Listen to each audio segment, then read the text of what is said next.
पिताश्री के चरण कमलों में युवराज कंस का प्रणाम स्वीकार हो।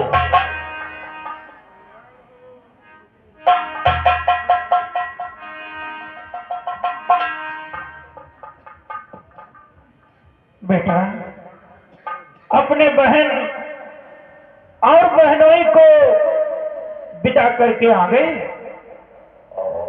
पिताश्री, आपके आदेशानुसार देवकी और वसुदेव को लेकर हम अपनी प्रजा के साथ कुछ दूर तक छोड़ने के लिए गए थे। जब कुछ दूरी पर पहुंचा तो वसुदेव कहने लगे, हे भ्रात कंस, अब तुम यहां से अपनी प्रजा के साथ अपने नगर को वापस लौट जाओ और मैं देवकी को लेकर अपने नगर की ओर प्रस्थान करता हूं। तो मैंने कहा, भ्रात वसुदेव, जाने से पूर्व मेरे हृदय से लग जाओ। पिताश्री, जो ही हमारा और वसुदेव का हृदय मिलन होने लगा तो एकाएक आकाशवाणी हुई, और जानते उस आकाशवाणी ने क्या कहा? क्या कहा बेटा? उस आकाशवाणी ने कहा कि ऐ कंस, जिस देवकी को इतने लाड और प्यार के साथ भेजने के लिए आया है, उसका 8वां लाल तेरा काल होगा। ये तुम क्या कह रहे हो बेटा? आकाशवाणी ने बतलाया देवकी का 8वां पुत्र तुम्हारा काल होगा। परंतु फिर आपने क्या किया बेटा? पिताश्री, आप तो हमारे स्वभाव से परिचित हो। मैंने सोचा जड़ को समाप्त कर दूं पहले, जड़ को समाप्त कर दूं पहले, बस ये ही मुझको जचता है। फोड़े को पतने से पहले कर देना नष्ट चतुरता है। पिताश्री, वाह बेटा वाह, तुमने ये तो विचार बहुत अति उत्तम सोचा। पिताश्री, मैंने सोचा कि देवकी का 8वां लाल हमारा काल है,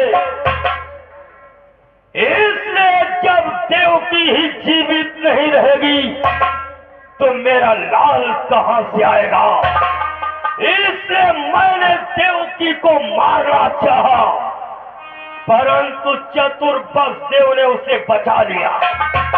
ये तुम क्या कह रहे हो बेटा? हाँ पिताश्री, मैं सत्य कह रहा हूं, और वसुदेव ने मुझे वचन दिया कि देवकी के गर्भ से जितनी संतानें होंगी, समस्त संतानें लाकर हमारे चरणों में रख देगा। अरे बेटा, ये तुमने क्या किया? पिताश्री, अपने बहन और बहनोई को कारागृह में डाल दिया। पिताश्री, फिर भी मुझे विश्वास नहीं हुआ और उन दोनों को कारागृह में डाल दिया। लेकिन बेटा, तुमने उपाय की बात बतलाई तो मैंने सोचा कि कोई न कोई उपाय तुम अवश्य निकाल सकते हो, परंतु तुमने अपने ही बहन और बहनोई को कारागृह में डाल दिया। अपने बहन पर तुमने प्रहार किया। पिताश्री, तो मैं क्या करता, क्योंकि देवकी के घर से हमारा काल जन्म लेगा। इसलिए मैंने अपनी निगरानी में, अपने क्षेत्र रक्षण में, अपने अनुशासन में देवकी और वसुदेव को कारागृह में डाला है। बेटा, हमें लगता है कि तुम्हारा दिमाग ठिकाने पर नहीं है, तुम्हारी बुद्धि भ्रष्ट हो गई है। अरे मूर्ख कहीं के, क्या कोई अपने बहन और बहनोई को कारागृह में डालता है, और वो भी आकाशवाणी के कहने पर? जा जा, मैं तुझे आदेश करता हूं, अपने बहन और बहनों को कारागृह से बाहर निकाल। जा। पिताश्री, आपका ये आदेश युवराज कंस नहीं मानेगा। आज तक मैंने हर आपके आदेश का पालन किया है, परंतु आज कंस इस आदेश का पालन नहीं करेगा। क्या हो गया है तुझे? ये बात तो तेरी सत्य है, तू मेरा आज्ञाकारी पुत्र है, परंतु आज मेरी आज्ञा का उल्लंघन कर रहा है। शायद तुझे पता नहीं है, मैं इस राज का राजा हूं, जो मैं चाहूंगा वही होगा। मेरी बात कान खोल करके सुन ले। यदि तू अपने बहन और बहनोई को कारागृह से बाहर नहीं निकालेगा तो मैं तुझे इस राज से बाहर निकाल दूंगा। तू मुझे राज से बाहर निकालेगा? अरे बुढ़े, चुप!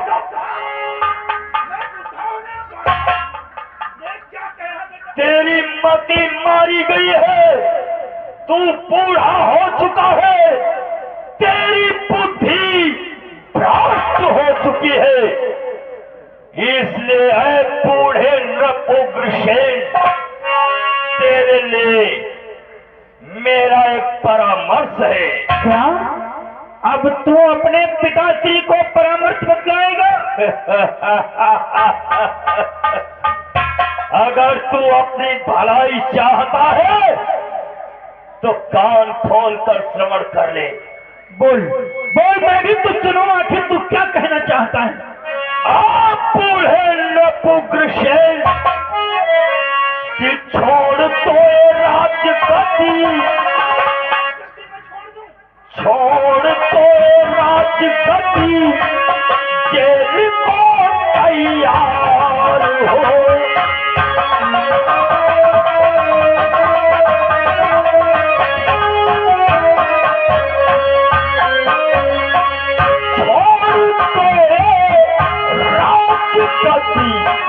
जेल को तैयार हो।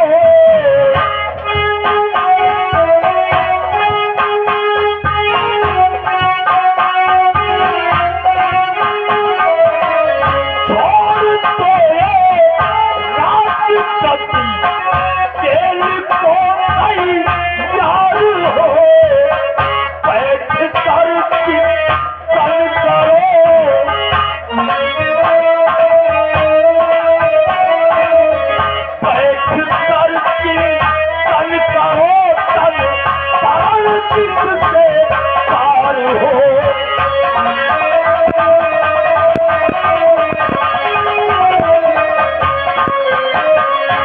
बैठ कर चिंतन करो,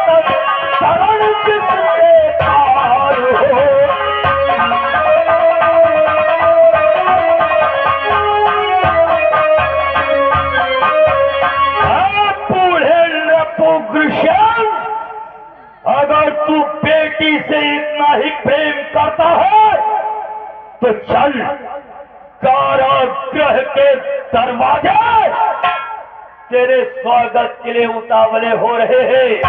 उसी कारागृह में बैठकर होश अपने आराध्य का भजन कर, जिससे तेरा तन तरण पार हो जाए। अरे मूर्ख कहीं का, मैं तो सोच रहा था कि तू समझाने से मान जाएगा, लेकिन नहीं, तेरा दिमाग खराब हो गया है, तेरी बुद्धि भ्रष्ट हो गई है। जो आज तू अपने बाप से इस प्रकार से बात करता है, तुझे जरा भी लज्जा नहीं आती कि अपने बाप से कैसे बात की जाती? अरे मैं तेरा बाप हूं, बाप मूर्ख कहीं के। तो बाप था जब तक मेरी भलाई के बारे में सोचता रहा तब तक तो बाप था, लेकिन आज तू पुत्र की जगह है। उस अपनी पुत्री देवकी से प्रेम करने लगा, उसकी भलाई के लिए अपने पुत्र को ठुकरा रहा। तो आज से ना तू मेरा पिता है और ना मैं तेरा पुत्र हूँ। तूने ये शब्द कह के बहुत ही अच्छा कार्य किया है। जब तू अपने बाप को बाप नहीं समझता है तो मैं अपने पुत्र को पुत्र नहीं समझता। द्वारपाल, इसे घसीट करके बाहर को राज्य से, और मैं इस राज का राजा हूँ, जो मैं चाहूंगा वही हूँ।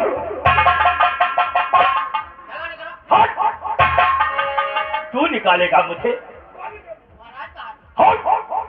ये बूढ़ा हो चुका है, इस सिंहासन पर इसका अधिकार नहीं, अब मेरा अधिकार है। और तू उतार लीजिए। नहीं उतरेगा, नहीं उतरेगा।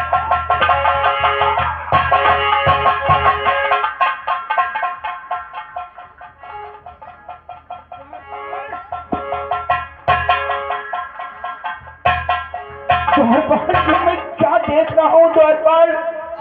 मेरा पुत्र मुझे सिंहासन से नीचे धकेल रहा है। तुम्हारा भाई बड़ा झाटू।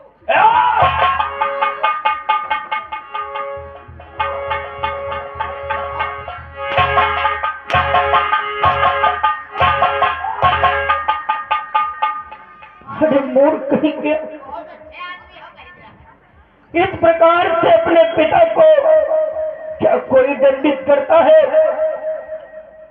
परंतु आज मैं एक बात कहता हूँ, सुन ले कान खोल करके।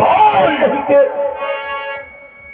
कि मैं कहता हूँ, हाँ कहता हूँ, बदला वो प्रगट चुकाएगी।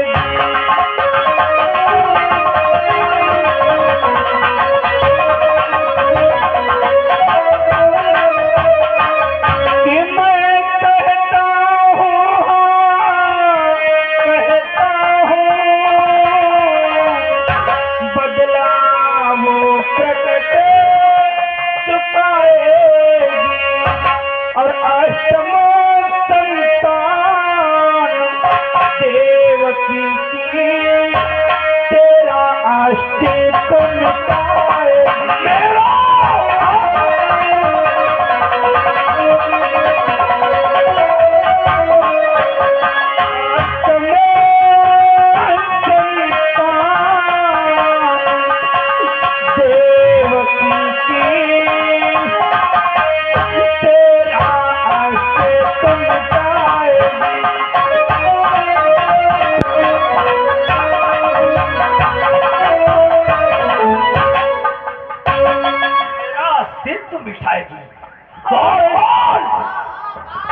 देख रहा है मेरा पिता है, मेरे सर्वनाश के लिए कैसे जाग कर रहा।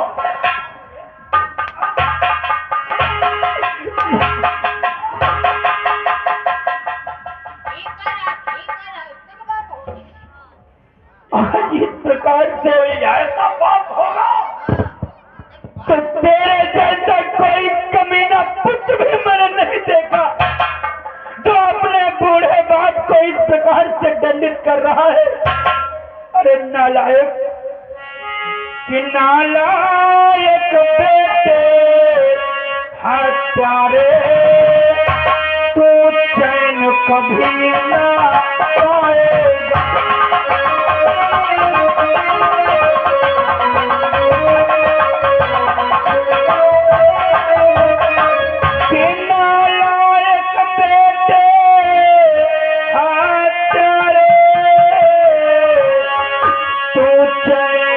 कभी ना पाएगा और मेरे शरीर के कड़े मान तू सदा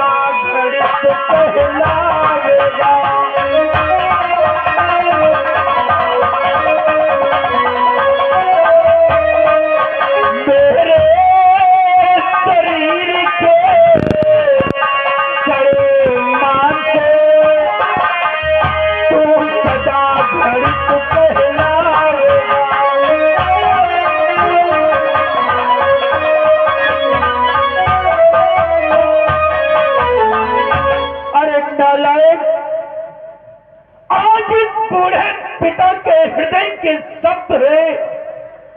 आकाशवाणी ने जो बतलाया है वो मैं कहता हूं अवश्य सत्य होगा, सत्य होगा। अब एक और शब्द नहीं बूढ़े राम, क्योरे पाची नीच गवार उल्टा मुझे सिखाता ज्ञान।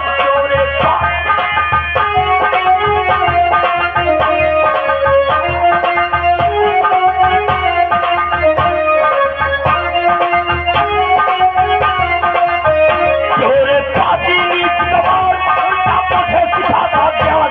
ले लू जान जान जान, ले लू जान जान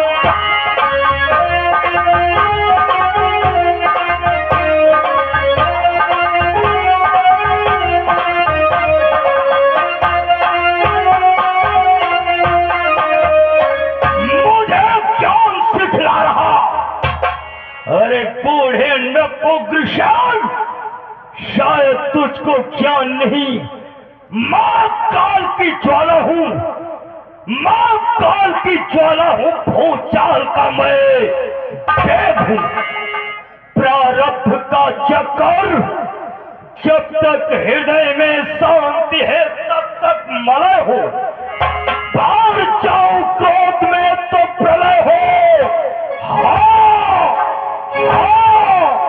प्रलय हो। द्वारपाल, इसे बंदी बनाओ, बंदी बनाओ इसको।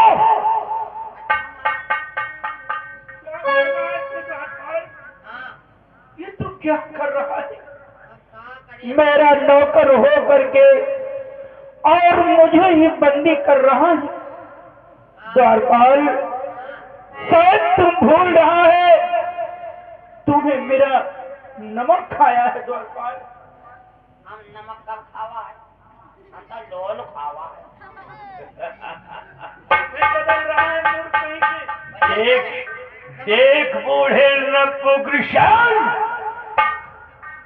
नमक का बहुत खा के आओ। जब तेरा द्वारपाल ही तेरा साथ देने के लिए तैयार नहीं तो ये प्रजा तेरा साथ कब देगी? सत्य कह रहा है। अरे जिसका पुत्र ही साथ न दे, पुत्र निकम्मा हो जाए, तो ये राज्य के प्रजा कब साथ देगी? महाराज हम क्या करें भी?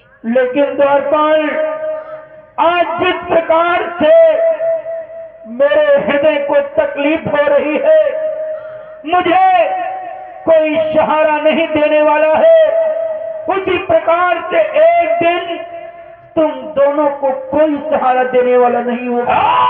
बूढ़े लोग, इससे पहले मैं तेरा वध कर दूं, चुप हो जा।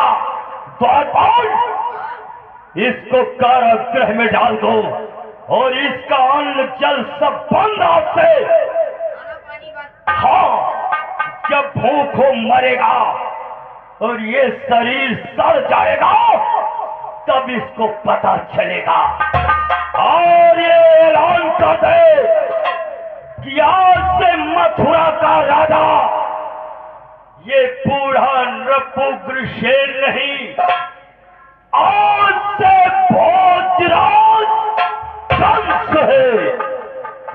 और ये भी ऐलान कर दे कि हरि का जो नाम ले, हरि का जो नाम ले तो कंठ पर तलवार है, हाथ से माला जपे तो हथकड़ी तैयार है। समझ गए हो? हमारे शासन में कोई उस छलिए विष्णु का नाम नहीं लेगा, ना कोई यज्ञ हवन जब तक करेगा। अगर कोई ऐसा करता मिल जाए तो उसे दंडित करना, और अगर फिर भी न माने तो मेरे पास लेकर आना। ले जाओ, डाल दो कारागार।